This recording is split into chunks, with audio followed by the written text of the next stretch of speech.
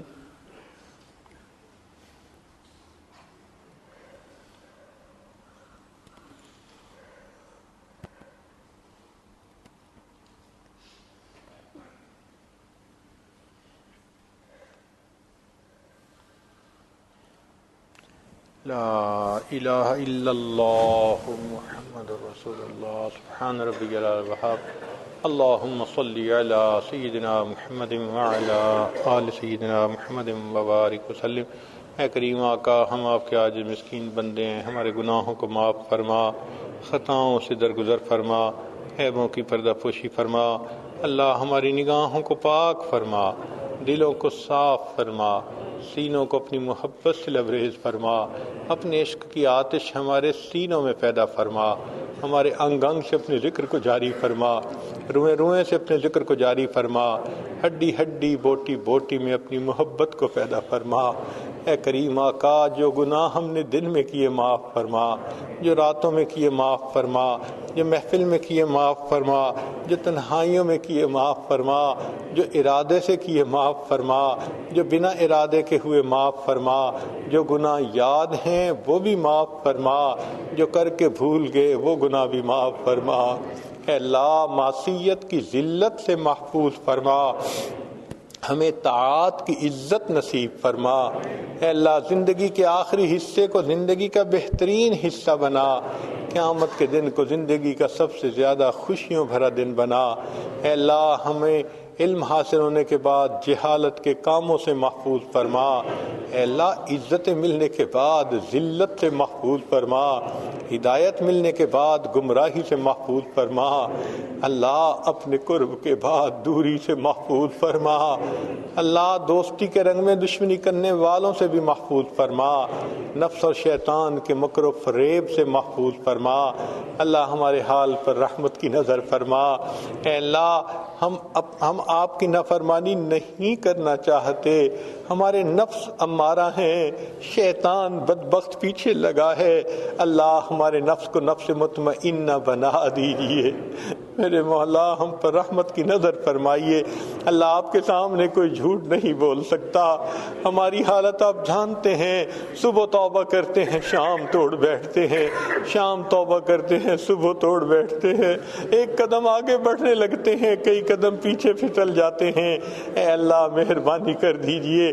اللہ، جب بچہ چلتے چلتے تھک جاتا ہے، باپ کو کہتا ہے ابو اٹھا لیجئے، باپ خود بھی تھکا ہو مگر بچے کو ضرور اٹھا لیتا ہے۔ اللہ، ہم اپنے نفس سے لڑتے لڑتے تھک گئے، اے مولا اب ہمارا رات اپنی رحمت سے پکڑ لیجئے۔ اللہ، ہمیں سہارا دے دیجئے۔ اے اللہ، ہمیں نفس کے مقابلے میں جیتنے کی توفیق عطا فرما دیجئے۔ اللہ، ہم پر رحمت کی نظر فرما۔ کریم آقا، ہماری ان دعاؤں کو اپنی رحمت سے قبول فرما۔ اللہ، آپ کے پیارے یوسف علیہ السلام کریم تھے، بھائیوں کو معاف کرتے ہوئے کہہ دیا تھا لا تثریب علیکم اليوم، آؤ جاؤ، آج تمہارے اوپر کوئی گناہ نہیں۔ اللہ، آپ کے پیارے حبیب صلی اللہ علیہ وسلم بھی کریم تھے، فتح مکہ کے دن انہوں نے قریش مکہ کو یہی الفاظ کہے تھے لا تثریب علیکم اليوم، جاؤ تمہارے اوپر کوئی قصور نہیں، معاف کر دیا۔ اللہ، آپ سب کریموں سے بڑے کریم ہیں اور آپ کو اپنی شان کریمی پہ بڑا ناز ہے۔ آپ نے قرآن مجید میں جگہ جگہ اس کے تذکرے کیے ہیں۔ اللہ، آج شان کریمی کا ظہور فرما دیجئے۔ آپ بھی اپنے بندوں کو کہہ دیجئے لا تثریب علیکم اليوم اذهبوا انتم الطلقاء۔ اے کریم آقا، آپ مہربانی کر دیجئے، اللہ معاف فرما دیجئے، اللہ قصوروں کو معاف کر دیجئے۔ اللہ، آئندہ نیکوکاری کی زندگی عطا فرما دیجئے، گھروں کی پریشانیوں کو دور فرما، کام کاروبار کی پریشانیوں کو دور فرما، اٹکے کاموں کا ہونا آسان فرما، الجھے کاموں کو اپنی رحمت سے سلجھا۔ اللہ، ہماری ان دعاؤں کو اپنی رحمت سے قبول فرما۔ ہدایت کی ہواؤں کو عام فرما، بار بار اپنے گھر کا دیدار عطا فرما، اپنے حبیب صلی اللہ علیہ وسلم کے در کی حاضری بار بار قبولیت والی نصیب فرما، بیماروں کو شفا عطا فرما، بے اولادوں کو نیک اولاد عطا فرما، جو صاحب اولاد ان کی اولادوں کو نیکوکار بنا، فرما بردار بنا، ماں باپ کی آنکھوں کی ٹھنڈک بنا۔ اللہ ان مقامی دوستوں نے جس محبت کے ساتھ یہاں بلایا اس کے بدلے ان کو اپنی سچی محبت نصیب فرما، اس مسجد کو اللہ نیک متقی نمازیوں سے آباد فرما، سب نمازیوں میں آپس میں الفتیں محبتیں پیدا فرما۔ اے کریم آقا ہماری ان دعاؤں کو اپنی رحمت سے قبول فرما۔ صلی اللہ تعالی علی حبیبہ سیدنا محمد و آلہ و اصحابہ اجمعین برحمتک یا ارحم الراحمین۔